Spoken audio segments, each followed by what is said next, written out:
नमस्कार, जय श्री कृष्णा। आप इनोसेंट दर्शकों व्यूअर्स का स्वागत है। मैंने अपने दर्शकों का नाम इनोसेंट रखा है, सौम्य। आपने बाबा गोस्वामी तुलसीदास जी के बारे में तो अच्छे से जानते होंगे, लेकिन आप दक्षिणी तुलसीदास जी के बारे में नहीं जानते हैं कि उनका उस तुलसीदास जी का नाम दक्षिणी तुलसीदास क्यों पड़ा। वही मनोरम कथा मैं आपको अभी सुनाने जा रही हूं। और लवलेश सत्संग का प्रभाव बहुत होता है। ये जो कथाएं हैं ये सत्संग हैं, इनका पुण्य मिलता है। आइए पूरा सुनिएगा माई इनोसेंट व्यूज। आइए। जेहि के जेहि पर सत्य स्नेहु, सोते ही मिलई न कछु संदेहु।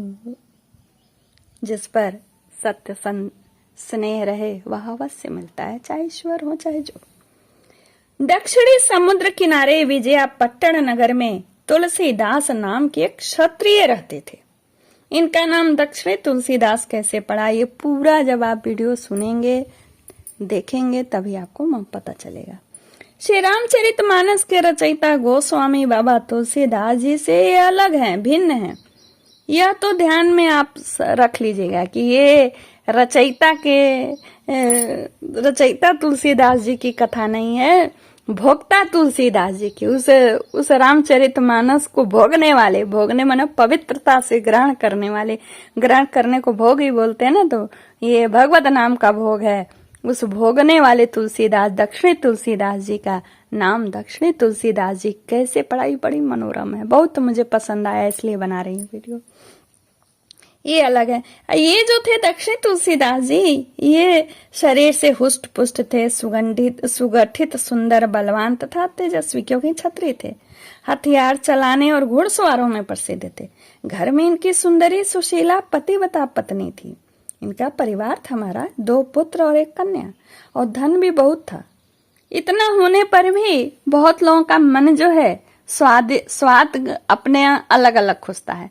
तो इनका जो मन का स्वाद था ये घर गृहस्थी, धन संपत्ति, विषय भोग में नहीं था, कीर्तन में लगता था, श्री रामचरितमानस के पाठ में लगता था, रामायणी कथा में लगता था।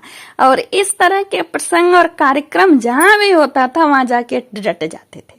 शुरू से लेकर आखिरी तक वहीं जमे रहते थे, जब पूर्ण होता तो आते थे। एक बार, और यही नहीं, जब श्री रामचरितमानस शास्त्र के उसमें जो एक एक पात्र है उनके प्रति इनके हृदय में बड़ी श्रद्धा रहती थी। राम हुए, लक्ष्मण, सीता जी।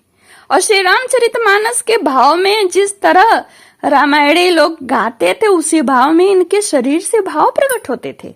कभी प्रसन्नता होती, कभी रोष होता, कभी रुदन होता, कभी विह्वलता होती। एक बार बड़े प्रख्यात रामायणी आए हुए थे। एक समय विजयापट्टन में एक अच्छे रामायणी पधारे। विजयापट्टन के थे ना, दक्षिण समुद्र किनारे विजयापट्टन नगर में तुलसीदास नाम के क्षत्रिय रहते थे। उन्हीं की गाथा मैं सुना रही हूँ। एक समय विजयापट्टन में एक अच्छे रामायणी पधारे। वे बड़े सुंदर ढंग से रामायण की कथा कहते थे। सैकड़ों श्रोता नित्य कथा में जाते थे। तुलसीदास जी की कथा सुनते सुनते कभी तो ठहाका, ये जो तुलसीदास जी थे ये कथा सुनते सुनते, कौन से तुलसीदास, दक्षिणी तुलसीदास जी, कथा सुनते सुनते कभी तो ठहाका लगाकर हंसने लगते और कभी आवेश में हाथ से जंघा पर थाप लगाकर, छलांग लगाकर कूदने लगते थे। आनंद के मारे खड़े हो जाते। महाराज, यही इनकी अवस्था थी। पूर्णतः उस रामायण कथा में लीन होकर पात्रों को, घटनाओं को सचित्र आंखों से समक्ष देखते हुए इनके शरीर की सारी भावनाएं प्रकट होती थी। अब सोचिए, एक दिन सीता हरण का प्रसंग कथा आया तो इनकी क्या दशा हुई होगी। उसी दशा से इनकी ये कथा, उसी दशा में इनकी जो हालत हुई थी, जो प्रकट हुआ था, उसी प्रकट से इन्हें दक्षिणी तुलसीदास नाम पड़ा। अब सीता हरण की बताने तो हरण की बात ने उनको एकदम क्रोधित कर दिया। रावण सन्यासी का वेश बनाकर माता जानकी को बलपूर्वक ले जा रहा है। ठीक है, ये जो है रामायणी लीला नहीं हो रही है, मतलब रास लीला नहीं हो रही है। रामायणी महाराज रस लेके गा रहे हैं और ये साक्षात लीला को दर्शन कर रहे हैं अपनी आंखों से, अन्य कोई नहीं दर्शन कर रहा है। और वे सीता मैया क्रंदन कर रही हैं, पुकार रही हैं। और यह बात जो दक्षिणी तुलसीदास जी कथा में बैठे थे उन्हें सहन न हो सकी। 2 युगों पहले का दृश्य इन्हें जैसे आज उनके सामने प्रत्यक्ष हो गया और इतना क्रोध हुआ इनके शरीर में, शरीर इनका थर थर कांपने लगा। नेत्र इनके अंगारों की भांति लाल लाल हो गए। वे भयंकर स्वर में गर्जन करते बोले, इस दुष्ट रावण का इतना साहस! यह मेरे सामने से माता जी का हरण करके लिए जाता है। मैं इसे टुकड़े टुकड़े काट डालूंगा। अरे दुष्ट रावण, भागा कहाँ जाता? ठहर ठहर। दक्षिणी रामायण जी कथा में हकीकत समझ करके ये अपना जो भाव है प्रकट कर रहे हैं। व्यवहार है इनका, ये कहीं से अपने दृष्टि में ये नहीं इनको लग रहा है कि मैं उस युग में नहीं इस युग में हूं। और इसी क्रोध के साथ ये घर गए और घर जा करके, और ये जो क्रोध था अस्पष्ट था, यानी कोई समझ नहीं पा रहा था ये क्या बोल रहे हैं, क्रोध में बोल रहे थे ना, और उनकी बातों को दूसरे की समझ में ठीक ठीक नहीं आ सकती थी, क्योंकि वो भाव में बोल रहे थे और क्रोध में बोल रहे थे। और उनकी गर्जन और उनकी लाल लाल नेत्र और उग्र भाव देखकर सब लोग घबरा गए, लेकिन वो बोल क्या रहे हैं ये सबको नहीं समझ में आया।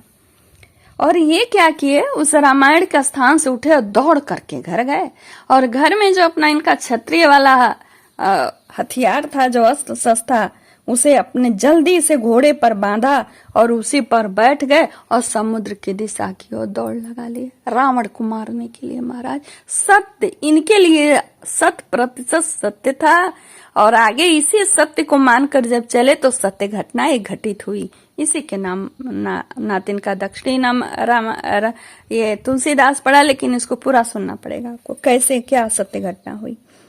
भक्तों, जब ये दौड़ते हुए घोड़े समुद्र की तरफ घोड़ा दौड़ाने लगे तो भैया जिसके प्रेम में दौड़ेंगे वो तो जागृत होगा ही, भगवान राम तो जागृत होंगे ही कि मुझे साक्षात समझ करके मेरी पत्नी सीता को बचाने के लिए मेरा भक्त दौड़ा आ रहा है।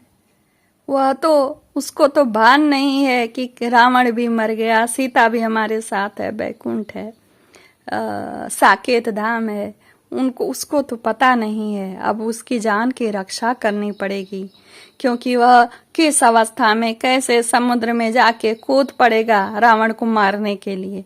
तो उसके जान बचाने के लिए श्री राम जी ब्राह्मण वेश में उसके पीछे पीछे दौड़ चले। ठहरो ठहरो ठहरो करके जाते रहे और ये बड़े वेग से इनका घोड़ा समुद्र के किनारे गया और खड़े रहो कह करके वह ब्राह्मण पुकारने लगे। तुलसीदास आज कुछ सुनने समझने की स्थिति में नहीं थे, क्योंकि वो बिल्कुल त्रेता युग में चले गए थे। भक्त की दृढ़ता पर भगवान गदगद हो गए। तुलसीदास का घोड़ा समुद्र के एकदम किनारे पहुंच चुका था। प्रभु सामने जाकर खड़े हो गए और बोले, वीर तुम्हारी वीरता को धन्य है, परंतु रावण तो कब का मर चुका है। तुम्हारे श्री राम रावण को मारकर सीता को अपने घर ले गए, अब तुम लंका जाकर क्या करोगे, वहां तो कुछ नहीं है। दक्षिण तुलसीदास ने एक बार ब्राह्मण की ओर देखा और बोले, महाराज आप क्षमा करो, मैं आपकी बात पर विश्वास नहीं करता। आप मुझे वापस लौटाने का व्यर्थ प्रयत्न कर रहे हैं। चाहे सूर्य रात में उग जाए, चाहे अग्नि शीतल हो जाए, चाहे चंद्रमा से अंगार जड़ने लगे, यानी उलट पुलट उल्टा उल्टा काम होने लगे, पर माता जानकी को लौटाए बिना यह तुलसीदास पीछे नहीं लौटेगा। हाँ, यदि सचमुच मेरे प्रभु रावण को मारकर माता को घर ले आए हों तो वे मुझे दर्शन दे। श्री राम के वाम भाग में जानकी माता को विराजमान तथा दाहिनी ओर हाथ में लक्ष्मण जी को धनुष बाण लिए देखकर ही मैं लौट सकता हूँ। मैं आश्वस्त हो जाऊं कि श्री राम जी ने रावण को मार करके माँ सीता को घर लाए हैं। मैं खुद देख लूंगा तब वापस आऊंगा। भगवान ने देखा कि अब आग्रह भक्त के आग्रह को रखना ही होगा। तुलसीदास की दृढ़ता परीक्षा पूरी उतर चुकी, यानी उनकी दृढ़ता की परीक्षा पर, इनके भगवान की परीक्षा पर उतर चुकी थी। वे वृद्ध ब्राह्मण उसी क्षण श्री राम रूप में बदल गए। लक्ष्मण जी और सीता जी सहित श्री रघुनाथ जी को अपने सम्मुख देख तुलसीदास जी घोड़े से कूदकर उनके चरणों में गिर पड़े। प्रभु ने उठाकर उन्हें हृदय से लगाया। आज तुलसीदास जी का जन्म सफल हो गया। भक्त ने अपने आराध्य की स्तुति की और वरदान मांगा, मैं जब आपका दर्शन करना चाहूं, जब आपके साक्षात्कार के लिए मेरा मन व्याकुल हो, उसी समय शुद्धि अशुद्धि काल अकाल का विचार न करके आप मुझे दर्शन दें। वरदान देकर प्रभु अंतर्धान हो गए। अब ये जो दक्षिणी तुलसीदास थे, इनकी इच्छा तीर्थ यात्रा करने की हुई। भगवान की पवित्र लीला स्थलियों का दर्शन हो, यही पैरों की सफलता है। भगवत प्रेम प्राप्त महापुरुष तीर्थ यात्रा के बहाने प्राणियों पर दया करके उन्हें पवित्र करने के हेतु से तीर्थाटन करते हैं। तुलसीदास जी भी तीर्थ यात्रा करने निकले। उनके तीर्थों में घूमते हुए वे वृंदावन पहुंचे। वृंदावन की दिव्य प्रेम भूमि में आकर वे आनंद मग्न हो गए और यहाँ पर इनकी ख्याति फैल चुकी थी। वृंदावन में अब तुलसीदास जी की प्रख्यात हो गई थी। उनके दर्शनों को लोगों की भीड़ एकत्र होने लगी। प्रतिष्ठा से सभी सच्चे भक्त दूर रहना चाहते हैं, भीड़ भाड़ से, क्योंकि उनकी भक्ति आराधना में वह व्यवधान आता है। मान सम्मान से भजन में बाधा पड़ती है। तुलसीदास जी ने भी प्रतिष्ठा के भय से वृंदावन छोड़ दिया और तीर्थों की यात्रा करने निकल गए।